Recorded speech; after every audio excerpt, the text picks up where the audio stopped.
They called her the most disciplined monarch in history, but even Queen Elizabeth II had moments where she quietly broke the rules. There is a knife, it's worth it. I knew there is. Some small, some shocking, all unforgettable. Let's begin with the first one. Rule 12. Touching up makeup in public. For a queen who spent decades perfecting the art of composure, this was a moment that felt almost ordinary. In 1985, at the Windsor Horse Show, Queen Elizabeth casually pulled out her lipstick and reapplied it right there in public view. On paper, this was a tiny thing. But royal tradition says monarchs avoid personal grooming in public. It's meant to preserve that untouchable image. Yet here she was in several occasions, calmly breaking that rule with the same grace she carried everywhere. What made it memorable wasn't rebellion for its own sake.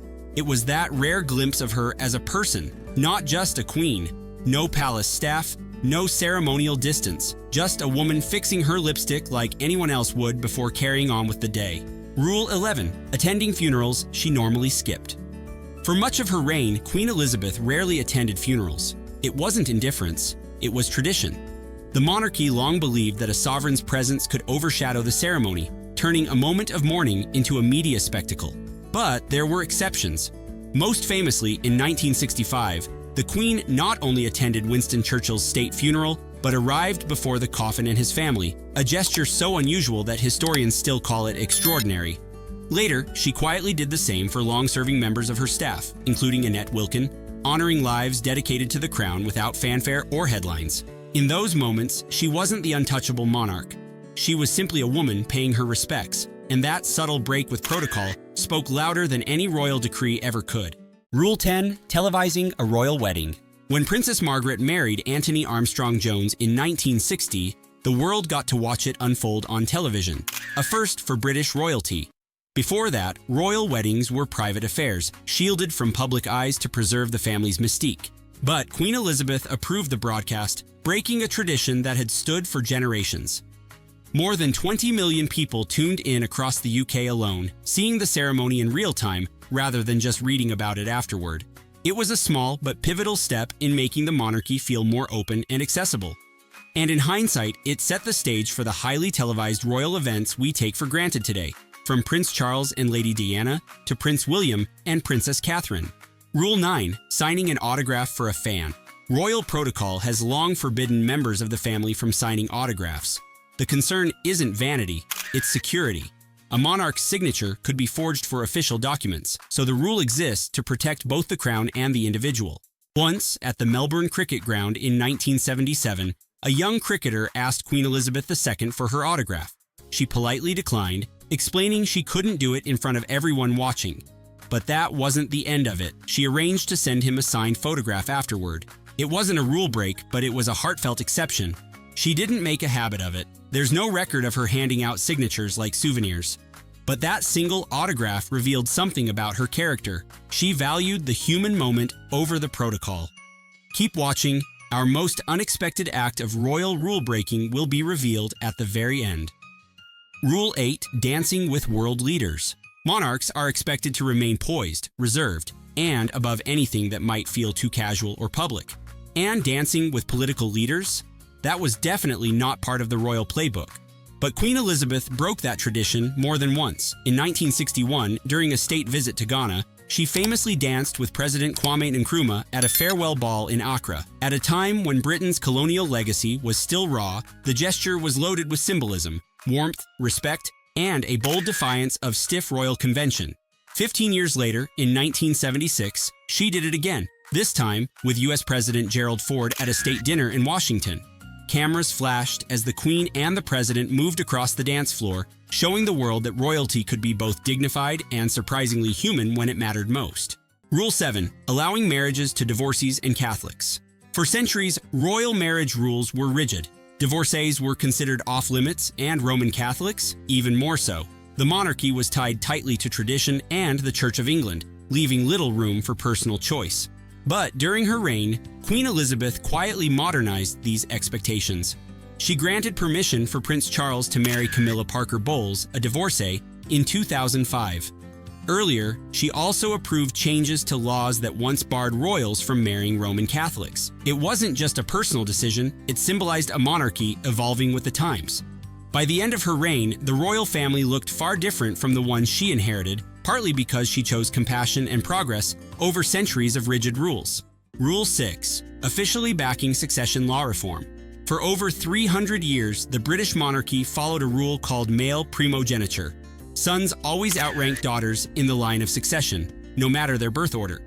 It was tradition, written into law, and considered untouchable. But in 2013, Queen Elizabeth II gave her official approval to the Succession to the Crown Act, a historic change that ended male preference once and for all. From then on, birth order, not gender, determined the line of succession. It might have seemed like a small legal adjustment, but it marked a major break from centuries of tradition. It meant Princess Charlotte would keep her rightful place in line, even with younger brothers born after her, something unimaginable under the old rules. Rule 5. Breaking the never complain, never explain rule. For decades, the royal family lived by one unspoken motto: never complain, never explain. It meant staying silent in the face of criticism, avoiding public commentary, and preserving an image of unshakable dignity. But Queen Elizabeth II occasionally set that tradition aside, most famously in 1992, the year she would later call her annus horribilis. In the words of one of my more sympathetic correspondents, it has turned out to be an annus horribilis.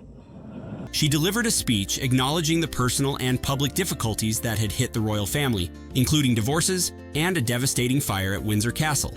It was a rare glimpse of candor from a monarch who almost never shared her feelings with the public. There were other moments too, brief, measured statements during times of national tragedy or political uncertainty. Each time, her words carried weight because they were so rare, showing that even a queen known for restraint understood when silence no longer served. Hold your curiosity. The ultimate twist in royal etiquette comes last, after we examine the quieter rebellions. Rule 4. Wearing pants in public. Royal fashion rules have always leaned heavily on tradition, especially for women in the family.